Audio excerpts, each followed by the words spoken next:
Master Reed, here with Dylan Jample, second degree black belt, and today we're going to show you one way to escape a rear naked chokehold.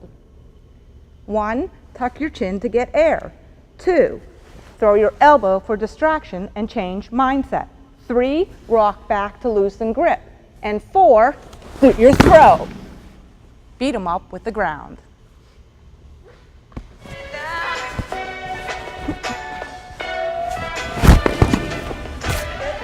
Join me at kickwithme.net for more tutorials and to earn your black belt.